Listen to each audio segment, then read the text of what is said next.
3. All happy companies are different. The business version of our contrarian question is, what valuable company is nobody building? This question is harder than it looks, because your company could create a lot of value without becoming very valuable itself. Creating value is not enough. You also need to capture some of the value you create. This means that even very big businesses can be bad businesses. For example, U.S. airline companies serve millions of passengers and create hundreds of billions of dollars of value each year.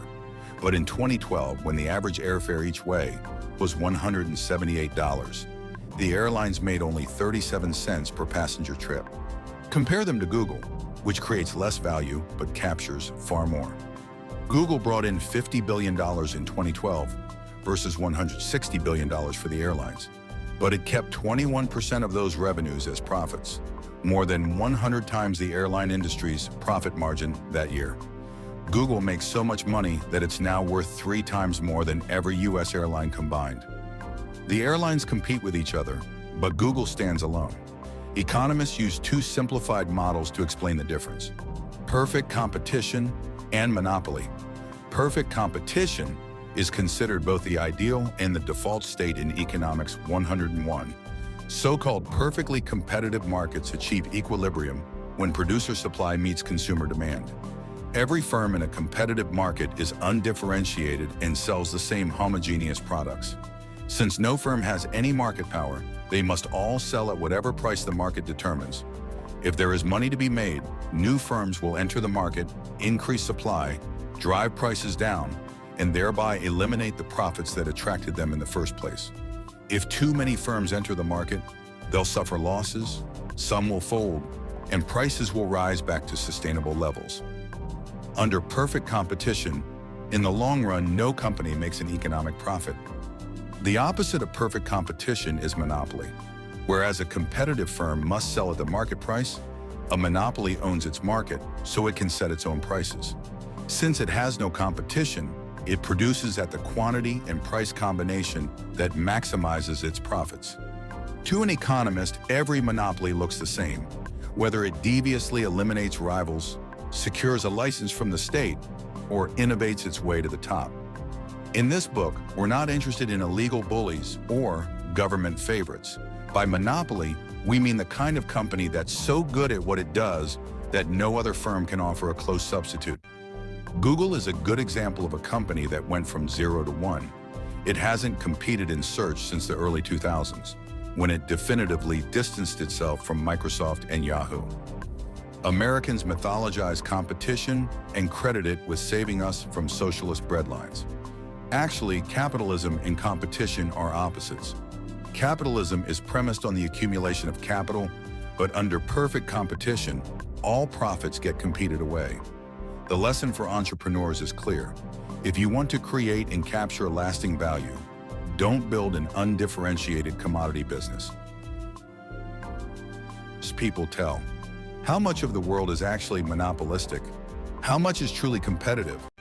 It's hard to say because our common conversation about these matters is so confused.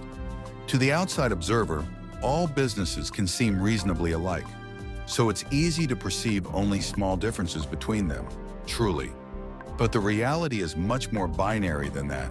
There's an enormous difference between perfect competition and monopoly, and most businesses are much closer to one extreme than we commonly realize. Truly, the confusion comes from a universal bias for describing market conditions in self-serving ways. Both monopolists and competitors are incentivized to bend the truth. Monopoly lies. Monopolists lie to protect themselves. They know that bragging about their great monopoly invites being audited, scrutinized, and attacked. Since they very much want their monopoly profits to continue unmolested, they tend to do whatever they can to conceal their monopoly, usually by exaggerating the power of their non-existent competition. Think about how Google talks about its business. It certainly doesn't claim to be a monopoly. But is it one? Well, it depends. A monopoly in what? Let's say that Google is primarily a search engine. As of May 2014, it owns about 68% of the search market. Its closest competitors, Microsoft and Yahoo, have about 19% and 10% respectively. If that doesn't seem dominant enough, consider the fact that the word Google is now an official entry in the Oxford English Dictionary as a verb. Don't hold your breath waiting for that to happen to Bing. But suppose we say that Google is primarily an advertising company. That changes things. The US search engine advertising market is $17 billion annually. Online advertising is $37 billion annually. The entire US advertising market is $150 billion, and global advertising is a $495 billion market.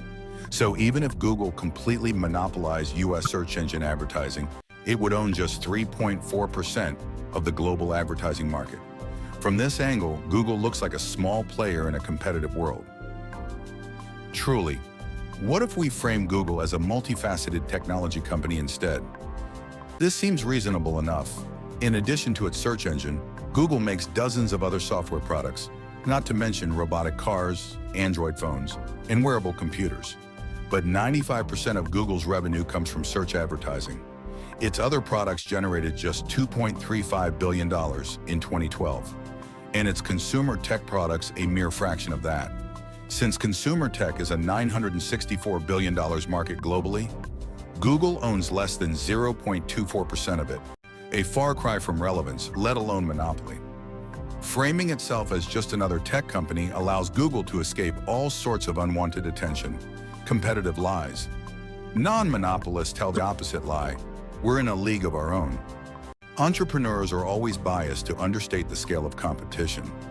But that is the biggest mistake a startup can make. The fatal temptation is to describe your market extremely narrowly so that you dominate it by definition. Suppose you want to start a restaurant that serves British food in Palo Alto. No one else is doing it, you might reason. We'll own the entire market. But that's only true if the relevant market is the market for British food specifically. What if the actual market is the Palo Alto restaurant market in general? And what if all the restaurants in nearby towns are part of the relevant market as well? These are hard questions, but the bigger problem is that you have an incentive not to ask them at all. When you hear that most new restaurants fail within 1 or 2 years, your instinct will be to come up with a story about how yours is different. You'll spend time trying to convince people that you are exceptional instead of seriously considering whether that's true. It would be better to pause and consider whether there are people in Palo Alto who would rather eat British food above all else. It's very possible they don't exist. In 2001, my coworkers at PayPal and I would often get lunch on Castro Street in Mountain View. We had our pick of restaurants, starting with obvious categories like Indian, sushi, and burgers. There were more options once we settled on a type: North Indian or South Indian, cheaper or fancier, and so on. In contrast to the competitive local restaurant market, PayPal was at that time the only email-based payments company in the world. We employed fewer people than the restaurants on Castro Street did, but our business was much more valuable than all of those restaurants combined. Starting a new South Indian restaurant is a really hard way to make money. If you lose sight of competitive reality and focus on trivial differentiating factors, maybe you think your naan is superior because of your great-grandmother's recipe, your business is unlikely to survive. Creative industries work this way too. No screenwriter wants to admit that her new movie script simply rehashes what has already been done before. Rather, the pitch is, this film will combine various exciting elements in entirely new ways. It could even be true. Suppose her idea is to have Jay-Z star in a cross between Hackers and Jaws. Rap star joins elite group of hackers to catch the shark that killed his friend. That has definitely never been done before. But like the lack of British restaurants in Palo Alto, maybe that's a good thing. Truly, non-monopolists exaggerate their distinction by defining their market as the intersection of various smaller markets. British food restaurant Palo Alto, rap star hackers sharks. Monopolists, by contrast, disguise their monopoly by framing their market as the union of several large markets: search engine mobile phones, wearable computers, self-driving cars. What does a monopolist union story look like in practice? Consider a statement from Google chairman Eric Schmidt's testimony at a 2011 congressional hearing. We face an extremely competitive landscape in which consumers have a multitude of options to access information, or translated from PR speak to plain English. Google is a small fish in a big pond, We could be swallowed whole at any time. We are not the monopoly that the government is looking for. It will be ruthless people. The problem with a competitive business goes beyond lack of profits. Imagine you're running one of those restaurants in Mountain View. You're not that different from dozens of your competitors, so you've got to fight hard to survive. If you offer affordable food with low margins, you can probably pay employees only minimum wage, and you'll need to squeeze out every efficiency. That's why small restaurants put grandma to work at the register and make the kids wash dishes in the back. Restaurants aren't much better even at the very highest rungs, where reviews and ratings like Michelin's star system enforce a culture of intense competition that can drive chefs crazy. French chef and winner of 3 Michelin stars, Bernard Loiseau, was quoted as saying, "If I lose a star, I will commit suicide." Michelin maintained his rating, but Loiseau killed himself anyway in 2003 when a competing French dining guide downgraded his restaurant. The competitive ecosystem pushes people toward ruthlessness or death. A monopoly like Google is different. Since it doesn't have to worry about competing with anyone, it has wider latitude to care about its workers, its products, and its impact on the wider world. Google's motto, "Don't be evil," is in part a branding ploy, but it's also characteristic of a kind of business that's successful enough to take ethics seriously without jeopardizing its own existence. In business, money is either an important thing or it is everything. Monopolists can afford to think about things other than making money. Non-monopolists can't. In perfect competition, a business is so focused on today's margins that it can't possibly plan for a long-term future. Only one thing can allow a business to transcend the daily brute struggle for survival: monopoly profits. Monopoly capitalism. So a monopoly is good for everyone on the inside, but what about everyone on the outside? Do outsized profits come at the expense of the rest of society? Actually, yes. Profits come out of customers' wallets, and monopolies deserve their bad reputation, but only in a world where nothing changes. In a static world, a monopolist is just a rent collector. If you corner the market for something, you can jack up the price. Others will have no choice but to buy from you. Think of the famous board game. Deeds are shuffled around from player to player, but the board never changes. There's no way to win by inventing a better kind of real estate development. The relative values of the properties are fixed for all time, so all you can do is try to buy them up. But the world we live in is dynamic. It's possible to invent new and better things.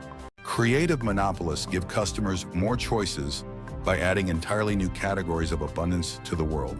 Creative monopolies aren't just good for the rest of society. They're powerful engines for making it better. Even the government knows this. That's why one of its departments works hard to create monopolies by granting patents to new inventions, even though another part hunts them down by prosecuting antitrust cases. It's possible to question whether anyone should really be awarded a legally enforceable monopoly simply for having been the first to think of something like a mobile software design. But it's clear that something like Apple's monopoly profits from designing, producing, and marketing the iPhone were the reward for creating greater abundance, not artificial scarcity. Customers were happy to finally have the choice of paying high prices to get a smartphone that actually works. The dynamism of new monopolies itself explains why old monopolies don't strangle innovation. With Apple's iOS at the forefront, the rise of mobile computing has dramatically reduced Microsoft's decades-long operating system dominance. Before that, IBM's hardware monopoly of the 60s and 70s was overtaken by Microsoft's software monopoly. Attan had a monopoly on telephone service for most of the 20th century. But now anyone can get a cheap cell phone plan from any number of providers. If the tendency of monopoly businesses were to hold back progress, they would be dangerous, and we'd be right to oppose them. But the history of progress is a history of better monopoly businesses replacing incumbents. Monopolies drive progress because the promise of years or even decades of monopoly profits provides a powerful incentive to innovate. Then monopolies can keep innovating because profits enable them to make the long-term plans and to finance the ambitious research projects that firms locked in competition can't dream of. So why are economists obsessed with competition as an ideal state? It's a relic of history. Economists copied their mathematics from the work of 19th century physicists. They see individuals and businesses as interchangeable atoms, not as unique creators. Their theories describe an equilibrium state of perfect competition because that's what's easy to model, not because it represents the best of business.